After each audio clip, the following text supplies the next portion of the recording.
coach makes a statement that will define a career, but not in the way anyone expected. This isn't about a try scored or a tackle missed. This is about words that carry more weight than any scoreboard ever could. In professional rugby, timing is everything. Peak years don't wait for anyone.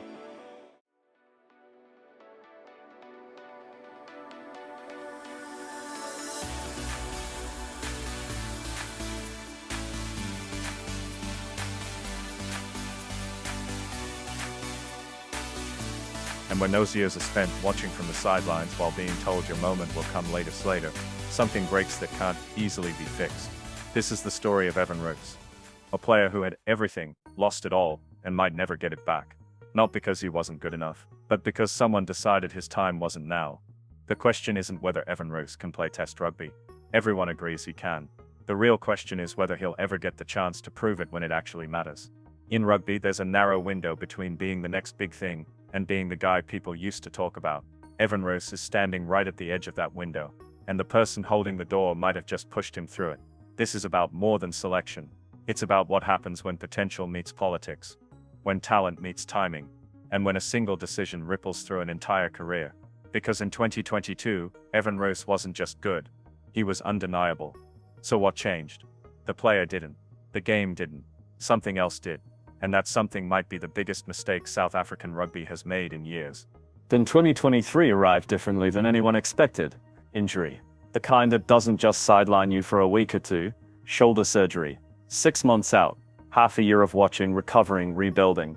In rugby, 6 months feels like 6 years. The game moves on. Other players step up, coaches adjust. Systems change. By the time you're back, the team that needed you doesn't need you anymore. They've found someone else. They've adapted, and you're starting over, trying to prove yourself all over again. Except now there's doubt where there wasn't before. When Roos returned, he wasn't coming back to an open door. He was coming back to a squad that had moved forward without him. Jasper Wiese had cemented himself at 8. Quagga Smith offered versatility.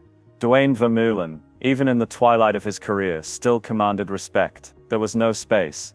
Or rather, there was no willingness to make space. And that's when the questions started. Not from Roos, from everyone else. Why isn't he in the squad? He's fit. He's playing well domestically. The Stormers are still using him effectively. So why the continued omission? Then came the rumors. Whispered suggestions of off-field issues. Personal problems. Things that had nothing to do with his rugby, but everything to do with his selection chances. The kind of stories that get leaked to media. Never confirmed. Never denied. Just left hanging in the air like smoke. Rassie Erasmus addressed it. Sort of. Dismissed the personal angle. Said it was purely rugby reasons. Other players were performing better, he claimed. But here's the thing about that explanation. It raises more questions than it answers. Better how? Better where? In what system? Because if we're talking domestic form, Roos was still delivering. If we're talking potential, he's younger than most. If we're talking versatility, he can cover multiple positions. So what were these rugby reasons, really? 3 years ago, there was a number 8 tearing through the United Rugby Championship like he owned it. Young, powerful, relentless. Evan Roos wasn't just playing well for the Stormers. He was rewriting what people thought a loose forward could be. The accolades came fast. Players' Player of the Season. Next Gen Player of the Season. The one that matters most. The Supporters' Choice. There's 2.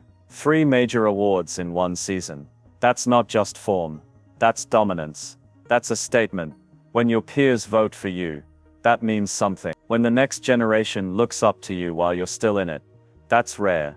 And when the people in the stands, the ones who've watched this game their whole lives, choose you above everyone else, you're doing something special.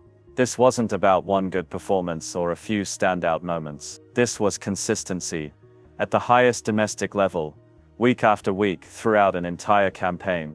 The Springbok call-up felt inevitable. July 2022. Against Wales, he got it. Starting number 8 on debut. Not eased in off the bench. Not given a token cap in a dead rubber. Starting at Test level, in the green and gold. For most players, that debut is the culmination of everything. For Roos, it looked like just the beginning. He had the build, the skill set, the work rate, everything aligned. The pathway was clear. From the Stormers to the Springboks. From domestic dominance to international regular. That's how it's supposed to work. That's the dream every young South African forward grows up chasing. And Roos had it. He'd earned it. The future looked set, except futures in professional sport are never guaranteed. They're built on staying healthy, staying in form, and staying in favor. Lose one of those three, and the whole thing can crumble faster than it was built. October 2025. The squad announcement for the end-of-year tour. Evan Roos once again not included. But this time, something different happened. Erasmus didn't just announce the squad and move on. He took to social media, directly addressed the Roos situation, called him a world-class player, said he'd play many tests for the Springboks. Then came the sentence that changed everything. One thing is a given. He is a test match player and will probably make it in 2027. Read that again. 2027. Not next year. Not in 6 months. 2027. That's 2 full years away. 2 years in the career of a 25-year-old athlete. 2 years of prime physical condition. 2 years of development, of combinations, of confidence. Just gone. Handed over to waiting. Erasmus tried to soften it. Explained that Ward and Smith were currently performing at a higher level in his opinion. Fair enough. Coaches make calls. That's the job. But then why add the 2027 qualifier? Why publicly set a timeline? Why not just say he's in the mix? Keep the door open. Maintain the competition. Because here's what that statement actually communicates. It says we don't need you now. It says we've planned our World Cup cycle without you. It says your time is later, if at all. And in professional sport, later often means never. Athletes don't have the luxury of waiting around for permission to be great. The game doesn't pause while you sit on the sidelines hoping for your moment. And when a coach, especially one as influential and outspoken as Erasmus, publicly declares your timeline, that affects everything. It affects how clubs value you, how sponsors see you, how teammates regard you, how you see yourself. Here's the part that makes this a mistake, rather than just a selection decision. Evan Roose, in 2022, was exactly what South African rugby claims to want. Homegrown talent, dominant at provincial level, young enough to build around, physical enough to match the Springbok style. He ticked every box. The system worked exactly as designed. Junior rugby to Currie Cup to Super Rugby to international level. And then the system abandoned him. Not because he failed, but because he got hurt, and the timing wasn't convenient anymore. That's the mistake. Not recognizing that managing player development isn't just about picking the best X-team for the next test. It's about building depth, maintaining competition, keeping multiple players engaged, and progressing. When you publicly write off a 25-year-old's immediate future, you're not managing depth, you're eliminating it. You're taking a potential solution and turning it into a problem. Because now Roos isn't pushing Wesson and Smith to be better.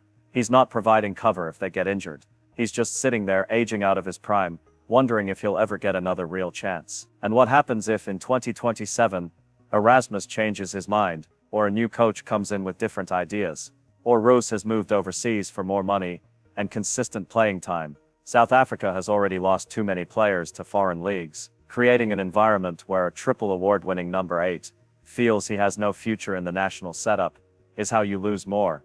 This wasn't inevitable. This was a choice to prioritize immediate results over long-term planning. A choice that might feel justified now, but will look different in 2 years when the depth chart is thin and the player who should have been there is gone. Let's talk about what happens to a rugby career when it's put on hold. Not injured, not dropped for form, but told to wait.